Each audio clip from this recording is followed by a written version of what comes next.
ప్రియులారా, మనం చదువుకున్న వాక్య భాగము సామెతల గ్రంథము 16వ అధ్యాయము 25 నుంచి 33 వచనాలు.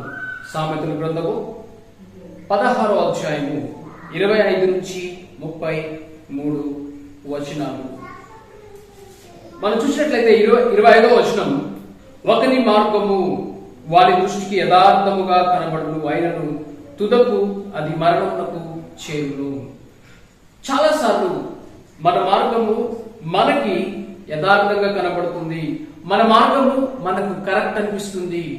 అయితే ఇక్కడ అయినను మనకది మంచిగా కనబడినా, మనకు యథార్థంగా కనబడినా చివరికి అది మరణమునకు చేరును. అలా రైటేనండి, నేను అలా కోప్పడడం రైటే, నేను అలా మాట్లాడడం రైటే, నేను అలా చేయడం రైటే అని చాలాసార్లు మనము ఈ యొక్క స్థితిని ఎదుర్కొంటాము. అయితే కొన్నిసార్లు మనం ఏదైతే రైట్ అనుకుంటామో అది రైట్ కాకపోవచ్చు. ఇక్కడ ఈ సామెతల గ్రంథం 16వ అధ్యాయంలో మనం చదువుకున్న వాక్య భాగంలో చూస్తే చాలా మంది మనం చూస్తాము, కష్టము చేయువాడట, పనికి మాలినవాడట, కీడును పుట్టించేవాడట, మూర్ఖుడట, కొండెగాడు, బలత్కారి, అంత మాత్రము కాకుండా నెరసిన వెంట్రుకలు గలవాడు, అంటే వృద్ధుడైన వాడు. వీటన్నిటి గురించి చెబుతూ 32వ వచనంలో మనం చూసినట్లయితే, పరాక్రమశాలి కంటే దీర్ఘశాంతం గలవాడు శ్రేష్ఠుడు, పట్టణమును పట్టుకుని వాడి కంటే తన మనసును స్వాధీనపరుచుకుని వాడు శ్రేష్ఠుడు. ఇక్కడ శ్రేష్ఠుడైన మనిషిని గూర్చి, శ్రేష్ఠుడైన వ్యక్తి గురించి, శ్రేష్ఠుడుగా ఉండాలంటే ఎటువంటి క్వాలిటీస్, ఎటువంటి లక్షణాలు, ఎటువంటి గుణగణములు మనం కలిగి ఉండాలో ఈ వాక్యంలో మనం చూడవచ్చు. అయితే ఈనాడు దేవుడు మన నుండి ఆశించేది మనము శ్రేష్ఠులమైన వారముగా ఉండాలని, మనము మంచి వారముగా, శ్రేష్ఠులుగా ఉండాలనేది దేవుని యొక్క ఉద్దేశము, దేవుని యొక్క చిత్తము.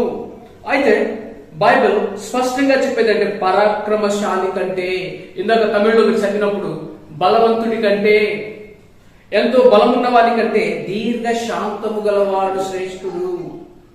శాంతం మాత్రం కాదు, దీర్ఘ శాంతము, లాంగ్ సఫరింగ్.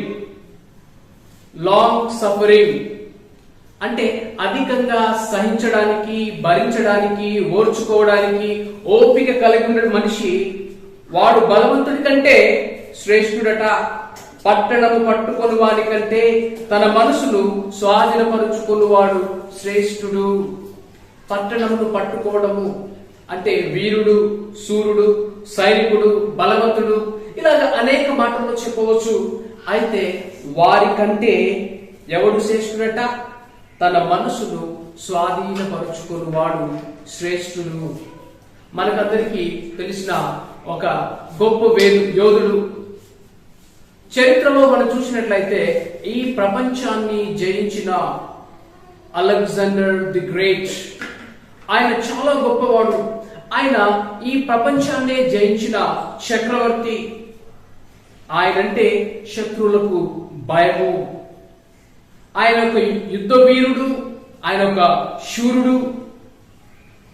అయితే అంత గొప్ప వ్యక్తి, అంత బలము కలిగిన వ్యక్తి, అంత గొప్ప పరాక్రమశాలి, ఒక్క దేశం కాదు దేశాల్లో అనేక దేశాలను జయించిన వ్యక్తి, మనుషులందరి మధ్యలో అంత మంచి పేరు ప్రఖ్యాతిని చరిత్రలో గడించిన వ్యక్తిని గురించి చెప్పబడిన మాట ఏంటంటే, తనకున్న కోపంలో, తనకున్న ఆవేశంలో, తనకున్న క్షణిక ఆవేశంలో ఎంతో మంచి మిత్రుడు, తనకి ఎంతో మంచి స్నేహితుడు, మంచి స్నేహితుడిని కూడా ఆ కోపంలో చంపేశాడట. మంచి వ్యక్తిని కూడా ఆ ఆవేశంలో చంపివేశాడట. అతను చాలా గొప్పవాడు, పరాక్రమశాలి, బలవంతుడు, ధైర్యశాలి.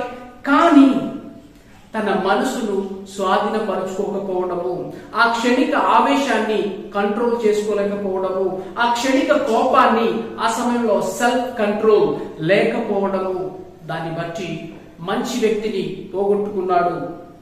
కాబట్టి మనలో అనేకమైన మంచి గుణగణములు ఉండి ఉండవచ్చు, మనం పనికి మాలిన వారము కాకపోవచ్చు, మనము మూర్ఖులము కాకపోవచ్చు, అలాగని మన వృద్ధులము కాకపోవచ్చు, ఇక్కడ చూసిన వ్యక్తుల్లో కష్టము చేసేవారమే కాకపోవచ్చు, కొండగాళ్ళమే కాకపోవచ్చు. నేను చాడీలు చెప్పేవాడిని కాదండి, నేను బలాత్కారంతో ఇతరులను చేసుకునేవాడిని, అలాంటి లక్షణాలు నాలో ఏమీ లేదండి. లేకపోతే యవనస్తులనుకో, నేను బలవంతుణ్ణి, నాకు శక్తి ఉంది, నాకు బలం ఉంది అని మనం అనుకోవచ్చు. నీకు బలం ఉన్నా, శక్తి ఉన్నా, యుద్ధ వీరుడమైనా, శూరుడమైనా, ఈ అనేకులను జయించగలిగే వ్యక్తి అయినా సరే శ్రేష్ఠుడిగా మారాలంటే, వీళ్ళందరికంటే గొప్పవారిగా, లేకపోతే మంచి వ్యక్తిగా, శ్రేష్టమైన వ్యక్తిగా మనం ఉండాలంటే మనం కలిగి ఉండవలసిన క్వాలిటీ దీర్ఘ శాంతము. పరాక్రమశాలి కంటే దీర్ఘ శాంతము గలవాడు శ్రేష్ఠుడు. పట్టణమును పట్టుకుని వాని కంటే తన మనసును స్వాధీనపరచుకుని వాడు శ్రేష్ఠుడు. ఇంకో మాటలు చెప్పాలంటే, ఈ ప్రపంచాన్ని జయించడం కంటే, ఒక ఊరిని జయించడం కంటే, అనేక వందల వేల మందిని జయించడం కంటే నిన్ను నువ్వు జయిస్తే అదే గొప్ప జయము. తన్ను తాను జయించుకున్నవాడే గొప్పవాడు, శ్రేష్ఠుడు అని స్పష్టముగా బైబిల్ మనకు సెలవిస్తా ఉంది. బైబిల్లో చాలా మంది బలవంతులు ఉన్నారు, బైబిల్లో చాలా మంది పరాక్రమశాలులు ఉన్నారు, బైబిల్లో చాలా మంది ఊరినే జయించిన వాళ్ళు ఉన్నారు, బైబిల్లో చాలా పట్టణాలను జయించిన వ్యక్తులు ఉన్నారు. వారి గురించి బైబిల్ చెప్పింది అంటే రాజైన సౌలు. వారిలో ఒకరు ఎవరంటే రాజైన సౌలు. ఆయన పరాక్రమశాలి. పలానా ఊరిని జయించడం అంటే వెళ్ళి జయించాడు. పలానా ఊరిని స్వాధీనపరచుకోమంటే స్వాధీనపరచుకున్నాడు. అనేక వందల వేల మందిని స్వాధీనపరచుకున్న వ్యక్తి తన లోపల తన స్వభావము, తనలో ఉన్న ఈర్ష్య, ద్వేషమును స్వాధీనపరచుకోలేకపోయాడు. తను ఇతరులను పాలించగలిగాడు, కానీ తను తాను పాలించలేకపోయాడు. ఇతరులకు తను రాజుగా ఏలే వ్యక్తిగా ఉన్నాడు, కానీ తన స్వభావాన్ని తను ఏలే వ్యక్తిగా లేడు. అందుకనే సౌలు గురించి మనం చూస్తే తనకున్న కోపము, ఆ ఈర్ష్య, దావీదు మీద ఉన్న ద్వేషాన్ని బట్టి తన సొంత కొడుకునే చంపాలనుకున్నాడు. అంటే మనల్ని మనము కంట్రోల్ చేసుకునే సెల్ఫ్ కంట్రోల్ లేకపోతే ఎంతటికైనా దిగజారిపోతాం, ఏ స్థితికైనా వెళ్ళిపోయే అవకాశం ఉంది. కాబట్టి సెల్ఫ్ కంట్రోల్ అనేది మనల్ని మనము స్వాధీనపరచుకోవడం అనేది చాలా ప్రాముఖ్యమైనది. మరొక బలవంతుడు, మరొక పరాక్రమశాలులే యుద్ధ వీరుడు, శూరుడైన గొలియాతునే జయించాడు. అనేక మంది సైనికులు చేయలేని పనిని చేసిన దావీదు గురించి చెప్పబడిన మాట ఏంటంటే, తను కలిగి ఉన్న తన స్వభావము, ఆ కామపు ఆత్మను స్వాధీనం చేసుకోలేకపోయాడు. తనలో ఉన్న ఆ యొక్క పాప నైజము, పాప స్వభావాన్ని బట్టి అతను వ్యభిచారం చేయడానికి దారి తీయడం మాత్రమే కాదు, తను వ్యభిచార పాపము చేయడం మాత్రమే కాదు, నరహత్య చేయడానికి కూడా ఎన్నుకాడలేదు, నరహత్య కూడా చేశాడు. అంటే తను తాను సాధనపరచుకోలేకపోతే, తను తాను కంట్రోల్ చేసుకోకపోతే ఎంత మంచివాడైనా చెడ్డవాడిగా మారే అవకాశం ఉంది. ఈ తన మనసును స్వాధీనపరచుకోలేని మనసు లేకపోతే రాజైనా, తను మహారాజైనా, గొప్ప బలవంతుడైనా కూడా పడిపోయే అవకాశం ఉంది. మరొక బలవంతుడిని చూస్తాం. తను ఎంత బలవంతుడంటే, ఒక గాడిద దవడ పట్టుకుని 1000 మందిని చంపివేశాడట. సింహాన్ని చీల్చాడట, గొర్రె పిల్లలు చీల్చినట్టు చీల్చాడు. అతని పేరు సంసోను. ఇశ్రాయేలుకు రక్షకుడిగా పేరుగాంచాడు. ఇశ్రాయేలుకు రక్షకుడిగా దేవుడు అతన్ని అభిషేకించాడు. అంత గొప్ప బలవంతుడు. కానీ ఒక స్త్రీ విషయంలో పడిపోయాడు.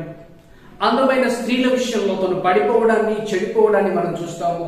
తనలో ఉన్న ఆ కామ కోరికలను బట్టి తను ఆ అమ్మాయిలకి, దెలీలకు బానిసయ్యి నిస్సహాయ స్థితిలో చనిపోవడాన్ని మనం చూస్తాము.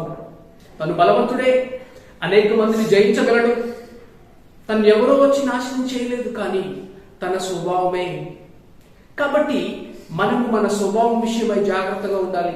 శత్రువు ఏదో బయట నుంచి వస్తారు, మనల్ని ఎవరో చంపేస్తారు, ఎవరో నాశనం చేస్తారు, మన జీవితాన్ని ఎవరో పాడు చేస్తారని మనం భయపడడం కాదు, కానీ మన స్వభావం మనం పాడు చేసుకోకుండా చూసుకోవాలి. మనల్ని మనం జయించే వారుగా ఉండాలి. అవును, మనం చూసినట్లయితే దావీదు, సంసోను బయట ఉన్న సింహాన్ని జయించారు. బయట ఉన్న సింహాన్ని అందరూ భయపడతారు కదా చంపడానికి. అలాంటిది బయట ఉన్న సింహాలను జయించగలిగిన వీరు లోపల ఉన్న సింహం అనే ఆ కామ పిశాచిని జయించలేకపోయారు. కాబట్టి బయట ఉన్న వారిని జయించడం చాలా ఈజీ. లోపల కొన్నిసార్లు చెప్తాం కదా, నీ ఇంటిని గెలువు, తర్వాత వీధిని గెలుస్తావని. ఇంట్లో గెలిచే వారముగా ఉండాలంటే ఒక ఇంటిగా, ఒక ఇల్లు దేవుణ్ణి సేవించే ఇల్లుగా, జయించే ఇల్లుగా, దేవుణ్ణి ప్రార్థించే ఇల్లుగా మనం ఉన్నప్పుడు మొదట మనం ఇల్లు చక్కగా ఉంటే ఇతరులకు ఆశీర్వాదకరంగా ఉంటాము.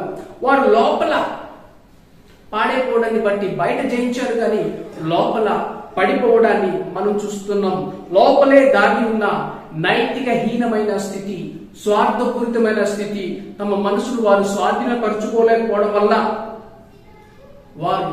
వారి జీవితంలో ఓటమిని చూడడాన్ని మనం చూస్తాము. గత 2 వారాలుగా మనం చూసినట్లయితే యోసేపుని గురించి మనం చూస్తున్నాము. యోసేపు సుందరుడు. యోసేపు ఏమి సైనికుడు కాదు, యుద్ధ వీరుడు కాదు, లేకపోతే శూరుడు కాదు.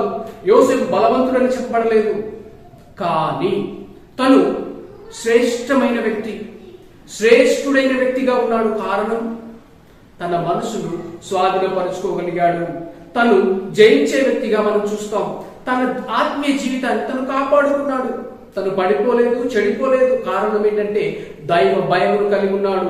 దేవుడంటే భయం, దేవుడంటే భక్తి, దేవుని మాటతో తన జీవితాన్ని కట్టుకున్నాడు. అందుకనే కొన్ని వందల వేల తన కుటుంబానికి, తన యొక్క తల్లిదండ్రుల కుటుంబాలకు, తన బ్రదర్స్ కుటుంబాలకు తన ఆశీర్వాదకరంగా ఒక శ్రేష్టమైన వ్యక్తిగా మారడానికి కారణము తను తాను స్వాధీనపరుచుకునే పరిస్థితిలో ఉన్నాడు. కాబట్టి మన జీవితంలో సహజంగా మనం అనుకునేది ఏంటంటే మారు మనసు అంటే ఏదో మనసు నాకు రావాలి, ఈ మనసు పోవాలి అంటే. మారు మనసు అంటే ఉన్న మనసుని మార్చుకోవడం. కాబట్టి ఏదో దేవుడు ఇస్తాడు మార్చుకోవడానికి, ఇష్టపడినప్పుడు మన మనసును మన స్వాధీనంలో ఉంచుకోవడం. మారు మనసు, దేవుని ఆత్మ మన ఆత్మతో సాక్ష్యం చెప్తాడు, మనం దేవుని బిడ్డలమని. మారు మనసు అంటే మనసును మార్చుకోవడము, లేదంటే మనసును స్వాధీనపరచుకోవడం. మారు మనసు పొందిన వారిలో ఈ ఫలాలు ఉంటాయని మనకు తెలుసు. ప్రేమ, సంతోషం, సమాధానం, దీర్ఘశాంతం, దయాలతో మనం చెబుతూ చివరిలో ఆశ నిగ్రహము, సెల్ఫ్ కంట్రోల్. కాబట్టి దేవుడు తన ఆత్మను మనకు అనుగ్రహించినప్పుడు, నేను దేవుని బిడ్డను, నేను దేవుని కుమారులను, దేవుని కుమార్తెలను మనం చెప్పే మనలో ఈ ఫలం ఉందా లేదా అనేది మనం పరీక్షించుకోవాలి. ఒకవేళ ఈ ఆశ నిగ్రహము మళ్ళీ మనం స్వాధీనపరచుకోవడము, మళ్ళీ మనం కంట్రోల్ చేసుకునే ఈ ఫలం మనలో లేకపోతే, ఈ ఫలం కొరకు మనం దేవుణ్ణి అడగాలి. ప్రభువా, నేను నీ బిడ్డని కదా, నాలో ఎందుకు ఈ ఫలం లేదు? నన్ను నేను ఎందుకు స్వాధీనపరచుకోలేకపోతున్నాను? నేను ఎందుకు అన్కంట్రోలబుల్ గా ఉన్నాను? నాకు సహాయం చేయమని మనము ప్రభువును అడగాలి. బైబిల్ మనకు చెప్పేది ఏంటంటే ప్రవక్తల ఆత్మలు వారి స్వాధీనంలో ఉన్నాయి. ప్రవక్తల ఆత్మలట వారి స్వాధీనంలో ఉంటుందని. సహజంగా మనకున్న గొప్ప వ్యూ ఏంటంటే, మనం ఏమనుకుంటామంటే ప్రవక్తలు అంటే దేవునికి దగ్గరగా ఉన్నవారు, దేవునితో మాట్లాడేవారు, దేవుని సంధించేవారు, దేవుని దగ్గర నుంచి వార్తలు ప్రజలకు అందజేసేవారు కాబట్టి గొప్పవాళ్ళు. అవును, ప్రవక్తలు గొప్పవాళ్లే. ఎందుకంటే దేవునితో మాట్లాడతారు, దేవునితో సంబంధాన్ని కలిగి ఉంటారు, దేవుని యొక్క ఆలోచనలు ఏంటో ప్రజలకు తెలియజేస్తారు. అయితే అంతకంటే గొప్ప భాగ్యాన్ని దేవుడు మనకిచ్చారు. అదేంటి బ్రదర్? ప్రవక్తల కంటే దేవుడు మనకు గొప్ప భాగ్యాన్ని ఇచ్చారా? ప్రవక్తల కంటే మనము గొప్ప వాళ్ళమా? కొత్త నిబంధన ప్రకారము మనం చూసినట్లయితే బైబిల్ మనకు చెప్పేది ఏంటంటే, యేసు ప్రభువును విశ్వసించిన మనము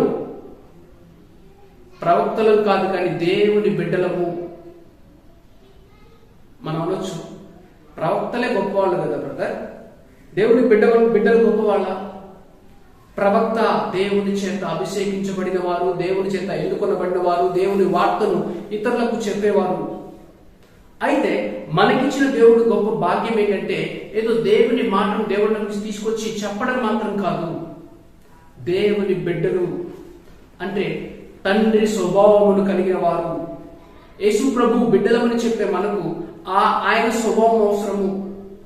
ఆయన నేచర్ ఇస్తారు. మనం ఆయన బిడ్డలను చెప్పినప్పుడు ఆయన స్వభావాన్ని మనకిస్తారు. ఆ నైజం, ఆ నేచర్ మనకు వస్తుంది. కాబట్టి ఇది చాలా గొప్ప భాగ్యం. చాలా మంది ఆశా నిగ్రహం లేకపోతే చాలాసార్లు మనకి మన మనసును స్వాధీనపరుచుకునే శక్తి లేకపోతే మనం ఎప్పుడు, ఎక్కడ, ఎంత సమయం గడపాలి, ఎంత సమయం మాట్లాడాలి, ఎక్కడ దేని విషయంలో ఏది ఎంతసేపు చూడాలి, ఎంతసేపు చూడకూడదు, ఎప్పుడు లేవాలి, ఎప్పుడు లేవకూడదు, ఒక క్రమశిక్షణ లేని వారముగా ఉండే అవకాశం ఉంది. కాబట్టి మన మనసును స్వాధీనపరుచుకోవడం అంటే మన స్వీయాన్ని, మన మోహాన్ని, మన యొక్క అసహనాన్ని, మన ఆవేశాన్ని, మన కోపాన్ని మనము స్వాధీనపరుచుకునే వారుగా ఉండాలి. మన ఉద్రేకాలను కూడా స్వాధీనపరుచుకోవాలి. ఒకవేళ మన యొక్క ఉద్రేకాన్ని, కోపాన్ని, ఆవేశాన్ని మనం స్వాధీనపరచుకోకపోతే దయ్యానికి ఒక ద్వారము తెరిచిన వారం అవుతాం. దయ్యానికి అదే ఛాన్స్. ఆహా, ఈ వ్యక్తిలో ఈ బలహీనత ఉంది, ఈ వ్యక్తిలో కోపపడే స్వభావం ఉంది, ఇతరులో కోపం వస్తే ప్లేట్ పడేసే స్వభావం ఉంది, ఈ వ్యక్తిలో కోపం వస్తే తలుపేసే స్వభావం ఉంది అని చెప్పేసి ఆ ద్వారం చూసుకొని అపవాది వచ్చి అక్కడ జరగరాని కార్యాలు జరిగేటట్టుగా, అక్కడ జరగరాని నాశనము జరిగే అవకాశం ఉంది. చాలాసార్లు తొందరపాటే.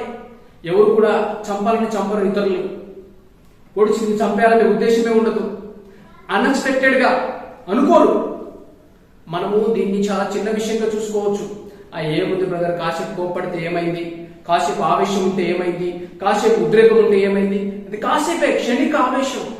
క్షణిక ఆవేశం వల్ల ప్రాణాలు పోగొట్టుకున్న వారు అనేకులు, క్షణిక ఆవేశం వల్ల విడిపోయిన కుటుంబాలు అనేకమైనవి, క్షణిక ఆవేశం వల్ల పోగొట్టుకున్న బంధుమిత్రుల మధ్య ఉన్న బంధువులు, సంబంధం పోగొట్టుకున్న వాళ్ళు అనేకులు. ఈ రోజు ఎంతమంది లేరు భార్య భర్త విడిపోయిన వాళ్ళు? క్షణమే, ఒక్క మాట. కాబట్టి ఒకవేళ మనలో ఈ స్వభావం ఉంటే ఖచ్చితంగా మనం దేవుని దగ్గరికి వెళ్ళి, అయ్యా ఈ స్వభావం నీది కాదు, నేను నీ బిడ్డను, యేసు ప్రభు బిడ్డను, నేను యేసు ప్రభు కుమార్తెను, యేసు ప్రభు కుమారుడిని, ఈ స్వభావము నీది కాదు, నీది కానిది నాకు వద్దు, నీ స్వభావం కాని స్వభావం నాకు వద్దు. ఏ విషయాల్లో ఆశ నిగ్రహం అనేది అవసరం. మన జీవితంలో మళ్ళీ మనం పరీక్షించుకోవాలి. నేను ఎక్కడ అన్కంట్రోలబుల్ గా ఉన్నాను? తినే విషయంలోనా, చూసే విషయంలోనా, మాట్లాడే విషయంలోనా, డబ్బులు ఖర్చు పెట్టే విషయంలోనా? చాలా మంది డబ్బులు ఖర్చు పెట్టే విషయంలో కూడా కంట్రోల్ ఉండదు, సెల్ఫ్ కంట్రోల్ ఉండదు. ఎంత ఖర్చు చేయాలి, ఎంత ఖర్చు చేయకూడదు ఏముండదు. ఆ తర్వాత ఆలోచిద్దామండి, కొందాం, తిందాం, తాగుదాం అని కుటుంబాలు నాశనం చేసుకున్న వాళ్ళు ఎంతో మంది. కాబట్టి దేవుని ఆత్మ ఫలము ఆశ నిగ్రహం మనకు ఉంటే ఎంతవరకు మాట్లాడాలి, ఎంతవరకు తినాలి, ఎంతవరకు చూడాలి అన్ని కూడా దేవుడు మనకు నడిపిస్తారు. ఈవెన్ ఆలోచనల విషయం కూడా కొంతమంది బాగా ఎగిపోతారు, ఇక్కడే ఉంటారు, కూర్చొని ఉంటారు, కానీ ఆలోచనలోనే రకరకాల బిల్డింగ్ కూడా కట్టేస్తారు. కాబట్టి మన ఆలోచనలు, కొంతమంది కళ్ళు చక్కగా ఉండవు, కళ్ళు బాగుంటే ఒళ్ళు బాగుంటాయి అంటారు కదా. కళ్ళు బాగలేకపోతే ఎక్కడెక్కడో పర్లేదండి, ఒక చోట నా కళ్ళు ఉండవండి, అన్ని చూస్తే నాకు తృప్తి. బైబిల్ చెప్పేది ఏంటంటే చూచటం వలన కళ్ళు తృప్తి ఎప్పటికీ ఉండదట, కళ్ళకు తృప్తి ఉండదట. ఎవరిని అడుగు, రోజంతా ఉదయం నుంచి సాయంత్రం వరకు మొబైల్ చూస్తూ ఆహా చాలు, ఈ జీవితానికి ఇది చాలు, ఈ సంవత్సరానికి ఇది చాలు, ఈ నెలకి ఇది చాలు, ఈ వారానికి ఇది చాలు, ఇక నేను చూడను అని చెప్పేవాడు ఒక్కడు ఉండడు. ఎందుకని? బైబిల్ చెబుతుంది అది నరకంతో సంబంధాన్ని పెట్టుకుని ఉంటుందంట కళ్ళు. అందుకని మన కళ్ళు, చేతులు చాలా ప్రాముఖ్యమైనవి. యేసు ప్రభు నరకం గురించి మాట్లాడినప్పుడు నిన్ను కళ్ళు అభ్యంతరం పెట్టిన దాన్ని పీకే, చేతులు అభ్యంతరం పెట్టిన చేతులు నరికే అని ఎందుకు చెప్పారంటే, ఒక రోజు వస్తుంది, ఆ రోజు ఈ కళ్ళకి చేతులకు ఎక్కువ పని ఉంటాయని. నిజమే, ఈ రోజు మనం చూస్తున్నాం కదా, మొబైల్ కళ్ళతో చూస్తున్నాం, చేతులతో దాన్ని చేస్తూనే ఉన్నాం. దేవుడు ఎప్పుడో రాసి పెట్టారు బైబిల్లో, కానీ అది ఇప్పటికీ ఉంది. అయితే ఆ విషయంలో ఒకవేళ మనం పడిపోతా ఉంటే, ఆ విషయంలో మనకు ఒకవేళ కంట్రోల్ లేకపోతే మనం ప్రభువుని అడగాలి, ప్రభువా నేను ఎంతవరకు చూడాలో అంతవరకే చూడాలి, నన్ను నేను కంట్రోల్లో ఉంచుకోవాలి. లేదండి, ఒక్క నిమిషం చూద్దామని పెట్టుకున్నాను, ఒక గంట చూద్దాం అనుకున్నాను, 3 గంటలు అయిపోయింది, ఒక అరగంట చూసిన తర్వాత పని చేద్దాం అనుకున్నాను, ఆ పని పోయింది, అన్ని పోయింది, మొబైల్లో పడిపోయాము. కారణం సెల్ఫ్ కంట్రోల్ లేకపోవడము. కాబట్టి ఇది చిన్న చిన్న విషయాలే కానీ మన జీవితంలో ఎంతో పోగొట్టుకోవడానికి అవకాశం ఉంది. కాబట్టి మన మనసును స్వాధీనపరచుకోవడం అనేది చాలా ఇంపార్టెంట్. మనసును స్వాధీనపరచుకోవడం అన్నా ఆశ నిగ్రహం అన్నా ఒకటే, సెల్ఫ్ కంట్రోల్. ఇంత మాత్రం కాదు, మన జయములు మన అపజయములు, మనం శోధనకు లొంగిపోవడమా లేకపోతే శోధనను జయించడం కూడా ఈ సెల్ఫ్ కంట్రోల్ మీద ఆధారపడి ఉంటుంది. ఇంకో విషయం చెప్పాలంటే, మన సాక్ష్యం మనం పోగొట్టుకోవాలన్నా మన సాక్ష్యాన్ని మనం కాపాడుకోవాలన్నా కూడా సెల్ఫ్ కంట్రోలే. చాలా లాంగ్ సఫరింగ్. ఈ అమ్మాయికి ఎంత శాంతం అండి, ఈ అమ్మాయికి ఎంత ఓపిక అండి, లేకపోతే ఈ స్త్రీకి ఎంత ఓపిక, ఎంత సహనము. ఇంట్లో పరిస్థితులు ఎలా ఉన్నా కూడా ఓపికతో సహనముతో తన కుటుంబాన్ని చక్కబెట్టుకుంటది అంటారు. అంటే ఓపిక ఉన్నవాళ్ళు, సహనం ఉన్నవాళ్ళు వారి జీవితాన్ని కట్టుకుంటారు, కుటుంబాన్ని కట్టుకుంటారు, పిల్లల్ని కడతారు. కానీ అదే లాంగ్ సఫరింగ్, దీర్ఘశాంతం అనేది లేకపోతే తొందరపాటు వల్ల కుటుంబాలు నాశనం అయిపోయినాయండి. ఈ తొందరపాటు వల్ల కుటుంబాలు పాడైపోయినాయని ఎన్నోసార్లు చెప్పడాన్ని మన జీవితంలో మన కళ్ళతో కూడా మనం చూస్తాము. కాబట్టి అది మన జీవితాన్ని, మన వ్యక్తిగత సాక్ష్యాన్ని, మన కుటుంబ సాక్ష్యాన్ని పాడు చేసే అవకాశం ఉంది. కాబట్టి ఆశ నిగ్రహం చాలా ప్రాముఖ్యమైనది. సెల్ఫ్ కంట్రోల్ మన దేవుని దగ్గర అడగాలి, ప్రభు నాకు దయచే, ఈ ఫలాన్ని నాకు దయచే. సెల్ఫ్ కంట్రోల్ అంత ప్రాముఖ్యమైనదా అంటే అవును, సెల్ఫ్ కంట్రోల్ అనేది చాలా ప్రాముఖ్యమైనది. మళ్ళీ మనం స్వాధీనపరచుకోకపోతే ఖచ్చితంగా ఈ ఆశ నిగ్రహం అనే ప్రతిఫలము, ఈ ఆశ నిగ్రహం అనే ఫలము మన జీవితంలో లేకపోతే ఖచ్చితంగా అక్కడ గందరగోళం ఉంటుంది, ఖచ్చితంగా అక్కడ గజిబిజి ఉంటుంది, ఖచ్చితంగా అక్కడ కలహాలు ఉంటాయి. మన మనసును మనం స్వాధీనపరచుకోకపోతే ఘర్షణలు జరిగే అవకాశాలు ఉన్నాయి, పోరాటాలు, శత్రుత్వము. ఇవన్నీ గల కారణం ఏంటంటే కొంచెం ఓపిక లేకపోవడము, కొంచెం సహనము లేకపోవడం. ఒక్క మాటలో చెప్పాలంటే ఈ మనసును స్వాధీనపరచుకోవడం అనేది లేకపోతే మన ప్రతిబింబాన్ని కోల్పోతాం, మన స్వరూపాన్ని కోల్పోతాం. మనం కొన్నిసార్లు కోపపడేటప్పుడు చూస్తాం కదా, సెల్ఫ్ కంట్రోల్ లేకపోతే అన్ని మారిపోతాయి. మన కళ్ళు, ఒళ్ళు, ఫేస్ అన్ని మారిపోతాయి. అంటే మనం ఏ రూపంలో చెక్కబడ్డామో, యేసు ప్రభు స్వరూపంలో, ఆయన పోలికలో, ఆయన వలే చేయబడిన మనము కొన్నిసార్లు మనం చెప్పడానికి వింటాం కదా, ఏంటి యేసు ప్రభు బిడ్డలు అంటున్నావు, యేసు దేవుని బిడ్డలు అంటున్నావు, యేసు ప్రభు నమ్ముకున్నాడు, ఇలా మాట్లాడుతున్నావు, ఇలా కోపడుతున్నావు, ఇలా చేస్తున్నావు అని జనాలే, లోకస్తులే చెప్తారు. అంటే ఏంటంటే మన ప్రతిబింబాన్ని మనం పోగొట్టుకునే అవకాశం ఉంటుంది. ఏముందండి సెల్ఫ్ కంట్రోల్ లేకపోతే ఏమైందని ఈజీగా మనం తీసేయవచ్చు, కానీ అది మన రూపాన్ని మార్చేస్తుంది, మన బ్రతుకుల్ని తారుమారు చేసేస్తుంది. ఎన్ని కుటుంబాలు ఆ సెల్ఫ్ కంట్రోల్ లేకపోవడం వల్ల, క్షణిక ఆవేశం వలన, కొన్ని నిమిషాలు కోపపడడం వలన ఎన్నో కుటుంబాలు ఆశీర్వాదకరంగా ఉండవలసిన పెళ్లి జీవితాలు నాశనం అయిపోలేదు. ఎన్నో కుటుంబాలు పనిచేసే స్థలాల్లో ఆ యొక్క పనిని పోగొట్టుకోలేదు. కొంచెం ఓపిక పడి ఉంటే ఆ పని పోగొట్టుకునే అవకాశం ఉండదు. కొంచెం ఓపిక ఉంటే ఆ బంధుమిత్రుల మధ్యలో సంబంధం, సహవాసం అలాగే ఉంటది కదా. కొంచెం ఆశ నిగ్రహం ఉంటే సమస్యగా మారదు కదా. కాబట్టి చాలాసార్లు మన జీవితంలో మనకి దీర్ఘశాంతము, ఈ ఆశ నిగ్రహము, మన మనసును మనం స్వాధీనపరచుకోకపోవడం వల్లనే అనేకమైన సమస్యల్ని మనం ఎదురు తెచ్చుకుంటాం. అయితే సాధారణంగా మనము మన మనసును స్వాధీనపరచుకునే విషయం క్రైస్తవులందరూ, ఇది మనిషిని స్వాధీనపరచుకోవడం లేదంటే సెల్ఫ్ కంట్రోల్, ఈ సమస్య ఎవరో ఒకరికే వస్తుంది కాదు. ఏదో చిన్నపిల్లలకు వస్తుందండి, చిన్నపిల్లలు అలా చేస్తారండి, చిన్నపిల్లలు చిన్న చిన్న చేష్టలు అలా చేస్తారు, కోతి చేష్టలు చేస్తారండి, కాబట్టి తర్వాత మారిపోతారు అని మనం అనుకుంటాం. కొన్నిసార్లు ఇది చిన్నపిల్లలు ఎదుర్కొనే సమస్య, లేకపోతే కొంచెం ఎవరిసలోనే టీనేజ్ అండి, ఇప్పుడు కాకపోతే ఎప్పుడు కోపడతారు, ఇప్పుడు కాకపోతే ఇప్పుడు అన్కంట్రోల్ తర్వాత కంట్రోల్ అయిపోతారు అని అంటారు. తర్వాత వచ్చేసరికి కొంచెం పెద్దోళ్ళు అయిపోయారు కదండి, వృద్ధులు అయిపోయారు కదా, వాళ్ళ కోపాలు వస్తాయి కదా, తాపాలు ఉంటాయి కదా. అంటే ఏదో చిన్నపిల్లలకు కాదు, యవనస్తులకు కాదు, వృద్ధులకు కాదు, పనిచేసేవారు ఎవరిని విడిచిపెట్టదు. ఈ మనసును స్వాధీనపరచుకోవడం, ఆశయ నిగ్రహం అనే లోపం వలన ఇది అందరూ ఎదుర్కొనే సమస్య. విశ్వాసిని వదలదు, అవిశ్వాసిని వదలదు, పాస్టర్ని వదలదు, పాస్టర్ అమ్మను కూడా వదలదు. అందరూ ఎదుర్కొనే సమస్య. కాబట్టి ఇది ఎవరికో ఒకరికే వచ్చేది కాదు. అయితే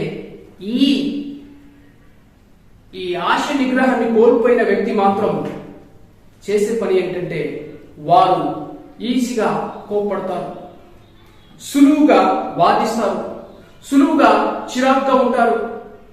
కానీ ఇది లోపం. దయ్యము తను దూరడానికి, మన జీవితాలు నాశనం చేయడానికి ఏదో ఒక మన బలితను దానికి రావడానికి ఒక ద్వారం కావాలి కదా. అది మనం గ్రహించి ఎక్కడ కొన్నిసార్లు భక్తులు ఏమంటారంటే ఒక కుండ వాటర్ అందులో ఉండట్లేదంటే ఎక్కడో ఓట, ఎక్కడో రంధ్రం ఉంటుంది. ఆ రంధ్రాన్ని చూసుకొని అది మొత్తం నిండు కుండను కూడా ఖాళీ చేస్తుంది. దేవుడేమో మనల్ని నింపాలనుకుంటాడు, దేవుడేమో మనల్ని ఆశీర్వదించాలనుకుంటాడు. కానీ దయ్యము మన జీవితంలో ఎక్కడో ఒక రంధ్రాన్ని నుంచి ఆ ఆశీర్వాదాన్ని అంతా ఖాళీ చేయాలని చూస్తాడు. అది చిన్నదే కదండి, ఆ కాసేపే కదండి, తర్వాత నేను చాలా మంచిదానిగా ఉంటాను, తర్వాత నేను చాలా మంచివాడిగా ఉంటానండి, ఆ కాసేపే నేను కోపడేది. కానీ ఆ కొంచెమే, ఆ సమయమే. ఎందుకంటే అపవాది మనకు మనశ్శాంతి లేకుండా, సంతోషం లేకుండా, సమాధానం లేకుండా చేయడానికి వాడే ఆయుధం. వాడి ఆయుధాన్ని నాశనం చేయడానికి యేసు ప్రభు ఈ లోకానికి వచ్చారు. అపవాది క్రియలు లయపరచడానికి ఆయన వచ్చారు. మన బలహీనతను ఆయన భరించారు, ఆయన మన పాపాన్ని సహించారు. మనము ఇది పాపమని, ఇది ఒక బలహీనతని, ఇది తప్పని మనం గ్రహించినట్లయితే ప్రభువా నన్ను క్షమించండి, ఈ బలహీనత నుంచి నన్ను విడిపించండి, లేదంటే పర్లేదండి అని ఒకరిలో ఒకరు తప్పులు చూసుకోవడం. నీ తప్పంటే నాది తప్పు, లేదు నేను తప్పు చేయలేదు, నువ్వే తప్పు అంటే ఇది నాలో ఉంటే బాగుండేదే, నేను కాసేపు ఓర్చుకుంటే నాకు బాగుండేది కదా, నేను కాసేపు ఓర్చుకుంటే బాగుంటుందంటే అంత బాగైపోతుంది. కాబట్టి ఓర్పు కలిగి ఉండడానికి ఇష్టపడని వ్యక్తి ఏం చేస్తారంటే నీదే తప్పు, లేదు నీదే తప్పు కాదు నాది తప్పు అని ఒప్పుకోవడానికి ఇష్టపడకపోతే కుటుంబాల్లో ఆయాసానికి గురి అవుతాం. ఎందుకు హార్ట్ అటాక్ వస్తుంది కుటుంబాల్లో? చిన్న వయసులో చాలా మందికి హార్ట్ అటాక్ రావడానికి గల కారణం ఏంటి? అనేకమైన వ్యాధులు, రోగాలు రావడానికి గల కారణం ఏంటి? ఇవే. మనుషులు ఆయాసాన్ని పెట్టుకుంటారు. మనం చాలాసార్లు ఆయాసాన్ని పెట్టుకున్నప్పుడు ఏమవుతుంది? ఊపిరి పీల్చలేము, ఊపిరి సరిగా ఆడదు. అంటే అది చాలా రకాల రోగాలకు కూడా దారి తీస్తుంది. కాబట్టి ఇది చిన్న సమస్యగా మనం తీసుకోకూడదు. కాబట్టి కుటుంబాల్లో ఆయాసానికో, కోపానికో, తాపానికో మనం తావు ఇవ్వకూడదు, తొందరపాటికి తావు ఇవ్వకూడదు.